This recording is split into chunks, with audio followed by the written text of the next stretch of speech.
वट सावित्री व्रत के दिन न करे ये गलतियां, पति से हो सकती है अनबन। नमस्कार दोस्तों, जय माता दी। स्वागत है आपका अपने चैनल रश्मि हिंदी कहानियां में। कैसे हैं आप सब? उम्मीद करती हूँ आप सब अच्छे होंगे। माता रानी आप सभी की सारी मनोकामनाएं पूरी करे। वट सावित्री की पूजा सभी विवाहित महिलाओं के लिए खास मानी जाती है। मान्यता है कि इस दिन बरगद पूजा करने से पति के जीवन में समृद्धि बनी रहती है, लेकिन आपको कुछ बातों का ध्यान रखना चाहिए। वट सावित्री का व्रत विवाहित महिलाएं अपने पति की दीर्घायु की कामना में विधि विधान के साथ पूजा करती हैं। इस दिन मुख्य रूप से बरगद के पेड़ की पूजा की जाती है और उसकी परिक्रमा की जाती है। माना जाता है बरगद की पूजा करने से उनके पति को भी वट वृक्ष की ही तरह दीर्घायु का वरदान मिलता है। बरगद की पूजा और परिक्रमा के बिना वट सावित्री की पूजा अधूरी मानी होती है।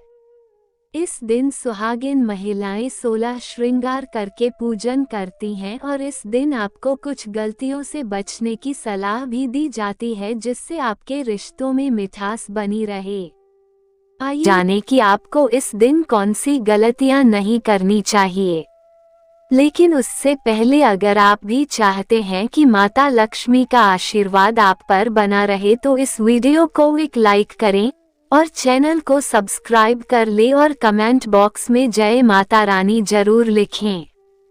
काले या नीले रंग के कपड़े न पहनें। किसी भी पूजा पाठ में काले या नीले रंग के कपड़े पहनने की मनाही होती है। ऐसा माना जाता है कि यदि आप इस रंग के कपड़ों में पूजा करती हैं तो आपको पूजा का पूर्ण फल नहीं मिलता है। मुख्य रूप से वट सावित्री का व्रत सुहागिन महिलाओं के लिए होता है, इसलिए इस दिन आपको सुहाग के रंगों के कपड़े पहनने की सलाह दी जाती है। ऐसा माना जाता है कि इस दिन आपको लाल या पीले रंग के वस्त्र पूजा के समय पहनने चाहिए। इससे आपके जीवन साथी के साथ रिश्ते मधुर रहते हैं। बरगद की टहनी न तोड़ें। यदि आप वट सावित्री के दिन बरगद के वृक्ष को नुकसान पहुंचाती हैं तो आपके लिए शुभ नहीं माना जाता है। यदि आप इस दिन इसकी टहनी तोड़ती हैं तो आपके जीवन में समस्याएं आ सकती हैं। इस दिन बरगद के वृक्ष की पूजा करना हर एक सुहागिन महिला के लिए शुभ माना जाता है। इस दिन आपको इस पवित्र वृक्ष को किसी भी तरह नुकसान नहीं पहुंचाना चाहिए। अगर आप इसकी टहनी घर लाकर वट सावित्री की पूजा करती यहीं तो आपको एक दिन पहले ही इसे तोड़ लेना चाहिए। बरगद के पेड़ की उल्टी परिक्रमा न करें। वट सावित्री व्रत में बरगद पूजा के कुछ विशेष नियम बनाए गए हैं और उसमें से सबसे प्रमुख है बरगद की सही तरीके से परिक्रमा करना। यदि आप बरगद के वृक्ष की परिक्रमा करती हैं, उसमें कच्चा धागा बांधती हैं, तो ध्यान रखें कि आपको भूलकर भी इसकी उल्टी परिक्रमा नहीं करनी चाहिए। यदि आप कई महिलाओं के साथ वट सावित्री की पूजा करती हैं तो आपको ये ध्यान रखना होगा कि इस तरह से परिक्रमा करें कि किसी का पैर परिक्रमा के समय किसी दूसरे को न लगे। इससे परिक्रमा खंडित मानी जाती है। काली चूड़ियां न पहनें। इस दिन आपको काली चूड़ियां भी नहीं पहननी चाहिए और भूलकर भी ऐसी चूड़ियां न पहने जो कहीं से भी टूटी हुई हो। इसके साथ ही आप इस दिन 16 श्रृंगार करके ही पूजा करें तो आपके लिए ज्यादा शुभ होगा और पति को दीर्घायु का वरदान मिलेगा। बड़ों का अपमान न करें। वट सावित्री के दिन आपको भूलकर भी किसी बड़े का अपमान नहीं करना चाहिए। इस दिन आप जीवन साथी के साथ लड़ाई झगड़े से भी बचें और बड़ों का आशीर्वाद लें।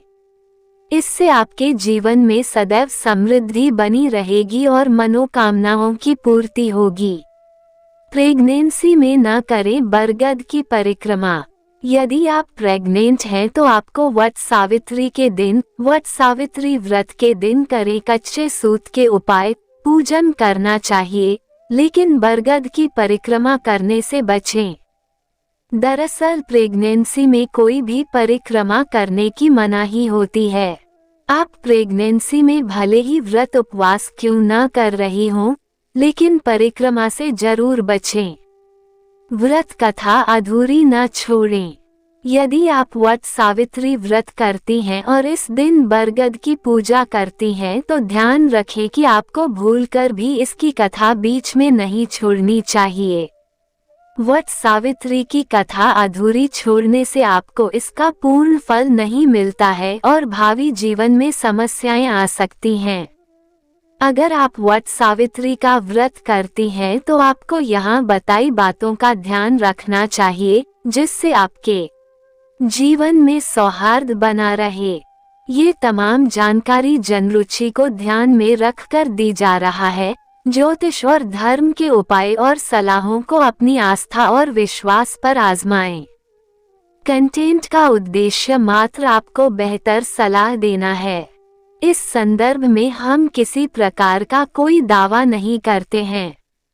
दोस्तों, ये थी आज की जानकारी। अगर आपको ये जानकारी पसंद आई हो तो हमारी वीडियो को लाइक करें, चैनल को सब्सक्राइब करें और कमेंट में जय महालक्ष्मी जरूर लिखें। दोस्तों, आप यह वीडियो अपने सभी दोस्तों और परिवार वालों के साथ जरूर शेयर करें। आप और आपके माता पिता हमेशा स्वस्थ और खुश रहे। आपको बहुत सारा प्यार और बहुत सारा धन्यवाद। कल फिर मिलेंगे एक नई वीडियो के साथ। तब तक के लिए राधे राधे, जय श्री कृष्णा। आप सभी का दिन शुभ हो।